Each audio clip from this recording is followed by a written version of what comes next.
لو نفسكوا في أكلة جديدة ولذيذة في نفس الوقت وتكون طعمها جميلة وكبار وصغيرين يحبوها، يبقى مفيش قدامكوا غير الأكلة الصيني دي.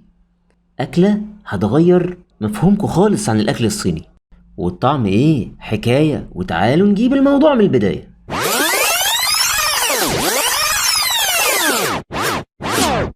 هنجهز كل حاجات التقطيع مرة واحدة. أهم حاجة نسن السكاكين وتبقى السكينة حامية كويس، هو ده.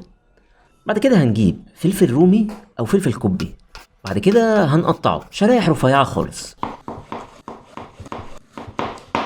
هنقطع الفلفل رفيع بالشكل ده، ولو عندنا فلفل أخضر كمان رومي هنقطعه كمان بالمرة، مفيش أي مشكلة. تشكيلة الألوان بتفتح النفس. نجيب كمان جزراية نقطعها شرايح رفيعة خالص بالشكل ده. هنجيب صدور فراخ تكون قطعة واحدة، وبعد ما ننقعها في ليمون ودقيق هنبدأ ان احنا نغسلها بالمية، وبعد كده ننشفها كويس جدا. وبعد ما نقطعها الشرايح الطويلة ديت هنقطعها مكعبات صغيرة. بعد ما قطعت صدور الفراخ هنزل عليها بنص كوباية لبن، شوية فلفل اسود، رشة ملح خفيفة خالص، جنزبيل، شوية كاري، توم باودر، شوية بابريكا، وسنة كزبرة ناشفة. نقلب بقى كله مع بعضه. التوابل والتتبيلة بتاعة اللبن ديت هتطري اللحم وهتخلي ليه طعم مختلف خالص عن تتبيلة البريدنج اللي عليه. هنسيب الفراخ في التتبيلة لحد ما نسلق المكرونة ونجهز طبقة البريدنج بتاعنا. عشان نجهز طبقة القرمشة هننزل ببقسماط مطحون، وعليهم معلقتين دقيق ومعلقة نشا، معلقة ملح وتوم باودر، ولو عندكم صمغ عربي هننزل عليه بمعلقتين، معلقة جنزبيل مطحون ومعلقتين ورق لوري ومعلقة كركم ومعلقة كاري، وبس كده. قلب بقى كله مع بعضه وكده تبقى جاهزة. هنجيب بولة ونحط فيها مية ساقعة، والبولة ديت هننزل فيها بالدقيق، والطبق الأخير هننزل فيه بطبقة الكريسبي اللي احنا عملناها، والطبق الأخير عشان نحط فيه اللي احنا هنعمله ده كله. هننزل بقى شرايح الفراخ في الدقيق الأول، نديلهم تقليبة في الدقيق، نتأكد بس إن الدقيق غطاهم كلهم كويس. هنطلع من الدقيق، هننزل في المية، نطلع من المية على طبقة الكريسبي، وبس كده. نحطها بقى في الصينية على جنب ونخلص باقي الكمية. طبعا احنا لو ممكن نستخدم مكان اللبن اللي احنا استخدمناه، ممكن نستخدم لبن رايب او ممكن نستخدم زبادي، اي نوع زبادي بقى. اللي عايز يستخدم زبادي بلدي ماشي، اللي عايز يستخدم زبادي جاهز ماشي، زبادي بيتي ماشي، زبادي يوناني، هو حر.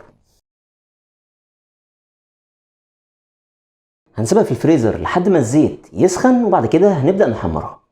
كده الزيت سخن معايا، هبدأ انزل بالفراخ. ههدي النار شوية وانا بنزل الفراخ، واول ما انزلهم هعلي النار تاني علشان الفراخ كلها تتحمر في نفس الوقت، علشان اللي بنزل فيهم في الاول ما يتحمروش اسرع من اللي في الاخر. كل ما الزيت يكون كتير كل ما انا مش هحتاج ان انا اقلب الفراخ في قلب الحلة، وبالظبط هي مش هتاخد مني تسوية اكتر من 3 دقايق. وبس كده. تيجي ندوق واحدة؟ تحفة. ويلا بينا نخش على بعد كده. هنجيب حلة هننزل فيها بشوية زيت، والحلة التانية برضو بتاعت المكرونة هننزل فيها بشوية زيت. هننزل في الحلة بتاعت الفراخ بشوية بصل، وده اختياري، 3 فصوص توم. هنقلب البصل والتوم لحد ما يدبلوا شوية. وفي الحلة بتاعت المكرونة هننزل بشوية من الخضار اللي احنا عاملينه، وبرضو هننزل عليهم ب3 4 فصوص توم. وهنا هنزل بباقي الفلفل والجزر.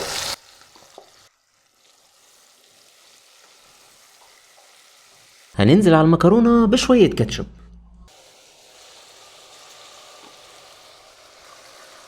معلقة كبيرة صويا صوص، ونديلهم تقليبة سريعة كده كله مع بعض.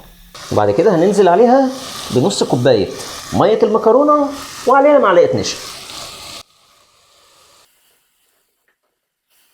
هنرجع للحلة التانية، هنقلب الخضار كله مع البصل لحد ما يبدأوا ان هما يتبلوا شوية.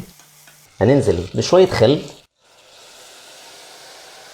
نص معلقة سكر، وكاتشب، الكاتشب هنا هيكون كتير شوية، وصويا صوص. وبرضه هننزل بربع كوباية مية عليها نشا. هنسيب الصوص ياخد غلوة شوية. أول ما الصوص أحس إن هو تقل شوية كده معايا وبدأ ياخد غلوة، هنزل بالمكرونة المسلوقة. طبعا نوع المكرونة مش هيفرق، بس هما تقريبا بيستخدموا المكرونة الشرايط أو الاسباجيتي التخينة.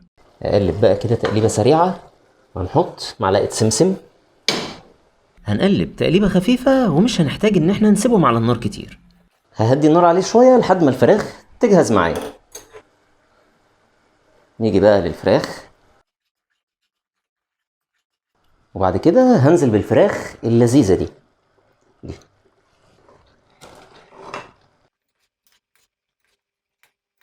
وبرضه هننزل بالسمسم.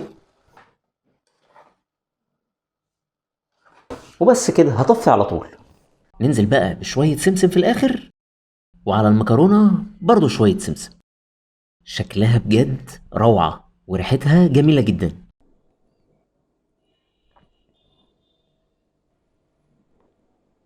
وده الشكل النهائي، شكلها في منتهى الجمال. يلا بينا ندوق. بسم الله. بصوا بقى الفراخ عاملة ازاي.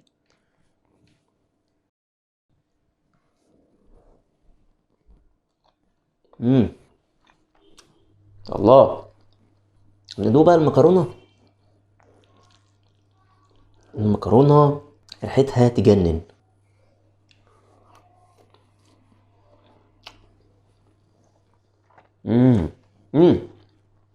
الأكلة الصيني ديت أنا عملتها قبل كده من حوالي سنة ونص. يا ريت تعرفوني في الكومنتات إيه الفرق بين المرة دي والمرة اللي فاتت. أنصحكم تجربوها، وما تنسوش تعملوا لايك وشير وتمنشنوا لحبايبكم اللي هتأكلوهم الأكلة الصيني دي. أشوفكم في فيديو جديد.